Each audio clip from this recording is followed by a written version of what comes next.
Hello everyone, welcome to our channel and today we are going to talk about future tense. So let's get started.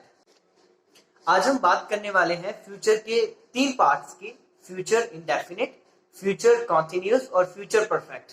तो आइए सबसे पहले शुरू करते हैं फ्यूचर इंडेफिनिट को।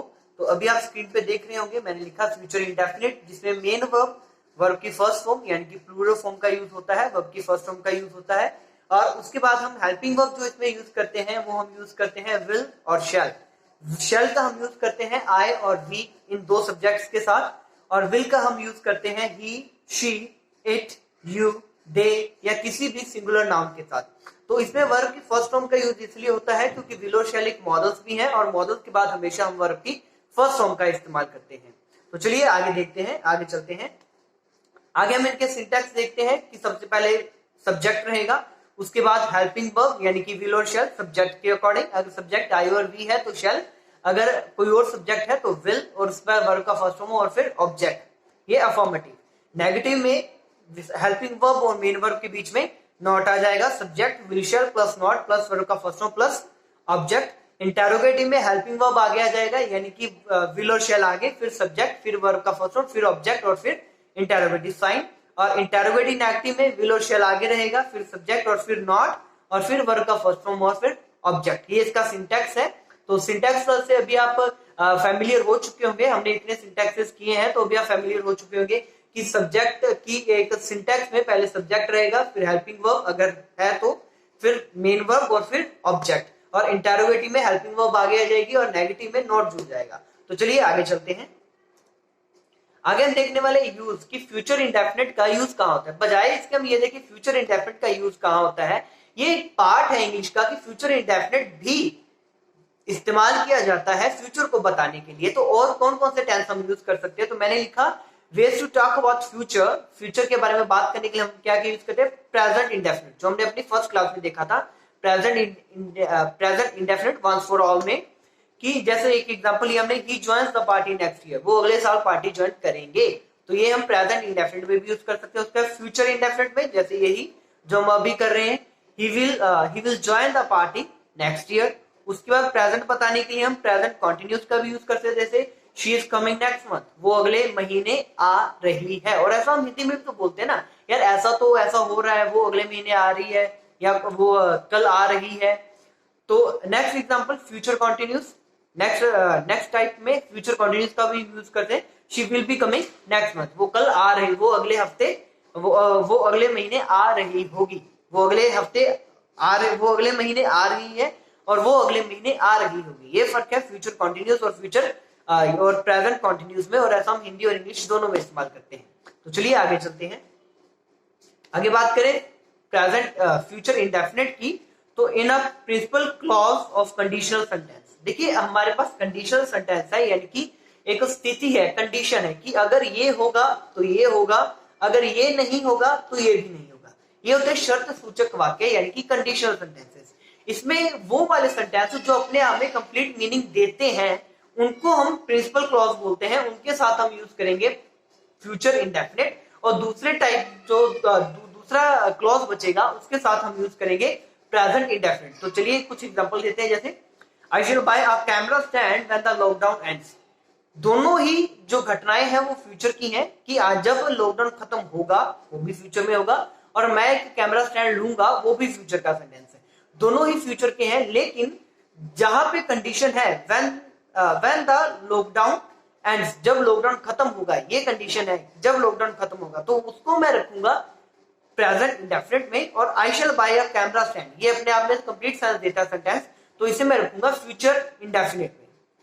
और ये दो सेंटेंसेस को एक ही जगह में हमने इस्तेमाल किया है, फ्यूचर इंडेफिनिट और प्रेजेंट इंडेफिनिट। इसमें हम ये नहीं कह सकते कि प्रेजेंट इंडेफिनिट प्रेजेंट ही दिखा रहा है। थोड़ी देर पहले हमने देखा था कि प्रेजेंट इंडेफिनिट को फ्यूचर दिखाने के लिए इस्तेमाल करते हैं, तो ये वहीं पे फ्यूचर दिखा रहा है। I shall buy a camera stand when the lockdown ends. तो दूसरा एग्जांपल देखते हैं, if you do hard work you will pass the exam. ये अक्सर हमें पता है कि अगर हम हार्ड वर्क करेंगे, यहाँ पे इफ लगा, कंडीशनल वहां व्हेन कंडीशनल था, यहाँ पे इफ के साथ कंडीशनल हुआ। तो if you do hard work, if you do hard work, इसमें विल शैल नहीं है, you will pass the exam, you will pass the exam, ये अपने आप में प्रिंसिपल क्लॉज है, कंप्लीट सेंस देता, तो इसको हम ऐसे भी यूज कर सकते हैं। तो चलिए आगे चलते हैं।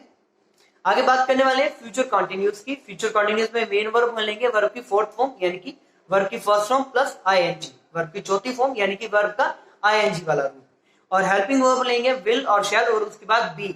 ये जो बी वर्ब है ये हर एक कॉन्टिन्यूस में रहेगी, आपके प्रेजेंट कॉन्टिन्यूस में भी, पास्ट कॉन्टिन्यूस में भी और फ्यूचर कॉन्टिन्यूस में। प्रेजेंट कॉन्टिन्यूस में इज एम आर के तौर पे, पास्ट कॉन्टिन्यूस में वाज वर्ब के तौर पे, और फ्यूचर कॉन्टिन्यूस में साक्षात बी हम इस्तेमाल करते हैं, बीई। तो चलिए आगे देखते हैं इनके सिंटैक्सेस। ये सेम सिंटैक्स है जैसा हमने पिछली बार भी देखा।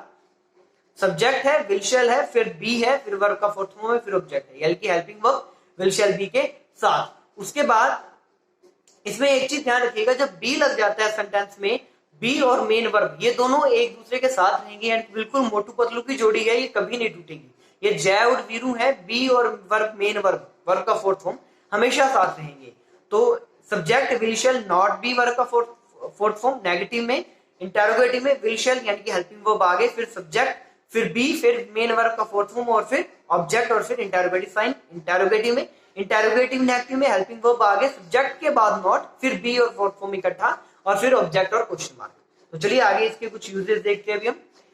फ्यूचर कॉन्टिन्यूस का हम यूज करते हैं फिक्स प्लान हो या हमारा कोई फिक्स प्रोग्राम हो फ्यूचर में, उसके लिए। जैसे I shall be doing this work till the end of this year, कि मैं इस साल के अंत में, अभी इस साल का अंत बाकी है, तो मैं इस साल के अंत में इस काम को खत्म कर रहा हूंगा। I shall be doing this work, इस साल के अंत में भी मैं इसको कर रहा हूंगा। उससे अगला, I shall be saying more about tenses in my next video, मैं अपने आने वाले जो वीडियोस होंगे उसमें भी और ज्यादा टेंसेस के बारे में बताऊंगा या बता रहा होऊंगा। ये सेंस है फ्यूचर कॉन्टिन्यूस की, ये one of the multiple uses में से वन ऑफ द यूज है। तो उसके बाद देखते हैं he will be going to Delhi, बिल्कुल सिंपल, वह दिल्ली जा रहा होगा, जो हम बचपन से किताबों में पढ़ते आ रहे हैं। उसके बाद action which will be in the progress at the time of future, future में किसी एक टाइम पे जब एक्शन चल रहा होगा। जैसे Vishal will be playing PUBG on mobile now, जैसे मैं अभी आइडिया लगा सकता हूँ कि मेरा एक स्टूडेंट है विशाल, वो अभी मोबाइल पे पबजी खेल रहा होगा, तो इसके लिए भी हम फ्यूचर का इस्तेमाल कर लेते हैं। उसके बाद the vaccine of covid will be coming soon, ये हमारी एक अजम्पशन है, ये हमारी एक मान्यता है कि हम ये विश्वास करते हैं, हमारी ये थिंकिंग है कि जो कोविड-19 की वैक्सीन है, जो इसका टीका है, वो बहुत जल्द आने वाला है। तो ऐसे केसेस में भी, ऐसी स्थिति में, ऐसी कंडीशंस में भी हम फ्यूचर कॉन्टिन्यूस का इस्तेमाल करते हैं। आगे चलते हैं, आगे बात करते हैं फ्यूचर परफेक्ट की। फ्यूचर परफेक्ट यानी कि परफेक्ट अपने आप में कंप्लीट, और कंप्लीटनेस के लिए हम वर्ब की थर्ड फॉर्म का यूज करते हैं। तो इसमें मेन वर्ब का यूज होगा पास्ट पार्टिसिपल का, यानी कि वर्ब का थर्ड फॉर्म, और जो हेल्पिंग वर्ब हम लेंगे वो लेंगे विल शैल, और यहाँ पे बी की बजाय हम यूज करेंगे हैव। तो जहां जहां बी था वहां वहां भी हैव होगा, बी फ्यूचर कॉन्टिन्यूस में और हैव फ्यूचर परफेक्ट में। तो चलिए देखते हैं इसके सिंटैक्स देखते हैं हम। सब्जेक्ट विल शैल, फिर हैव, फिर वर्ब का थर्ड फॉर्म, फिर ऑब्जेक्ट।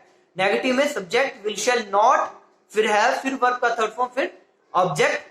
इंटरोगेटिव में हेल्पिंग वर्ब आगे यानी कि विल शैल आगे, सब्जेक्ट हैव, वर्ब का थर्ड फॉर्म, फिर ऑब्जेक्ट, फिर इंटरोगेटिव साइन। और इंटरोगेटिव नेगेटिव में विल शैल, फिर सब्जेक्ट, फिर नॉट, फिर हैव, फिर वर्ब का थर्ड फॉर्म, फिर ऑब्जेक्ट, और फिर इंटरोगेटिव साइन।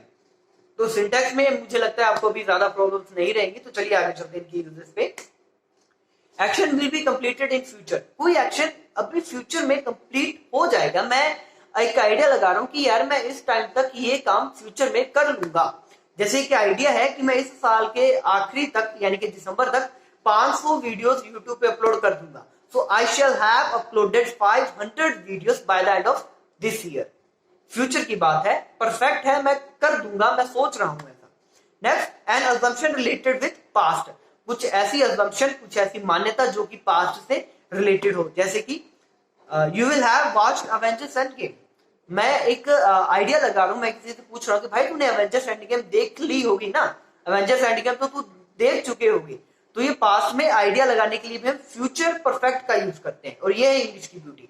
पास्ट में आइडिया लगाने के लिए हम फ्यूचर परफेक्ट का यूज करते हैं। You will have watched Avenger end game.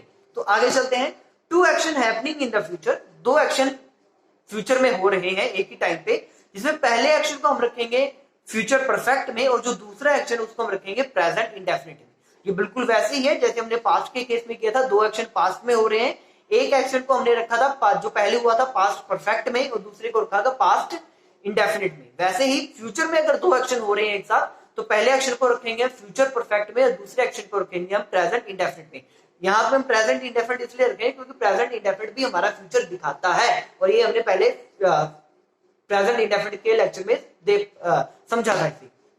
एक ही एग्जांपल लेंगे इसका, Rahul will have finished this work before his father comes. तो मेरा एक स्टूडेंट है राहुल, तो वो क्या कर रहा है, क्या Rahul will have finished his work, Rahul अपना काम पूरा कर चुका होगा बिफोर हिज फादर कम्स, इससे पहले कि उसके पिताजी आते या इससे पहले कि उसके पिताजी आए। तो दोनों ही फ्यूचर के हैं, एक को हम रखेंगे जो काम पहले पूरा होगा वो उसको हम रखेंगे फ्यूचर परफेक्ट में और जो दूसरा होगा उसको रखेंगे प्रेजेंट इंडेफिनिट में। और ये था हमारा आज का लेक्चर, उम्मीद करता हूं आपको समझ आया होगा। बहुत ज्यादा कवर करने के चक्कर में अगर कुछ चीज मैं नहीं समझा पाया हूँ तो मुझे कमेंट सेक्शन में जरूर बताइएगा, मैं आपकी प्रॉब्लम को सॉल्व करूंगा।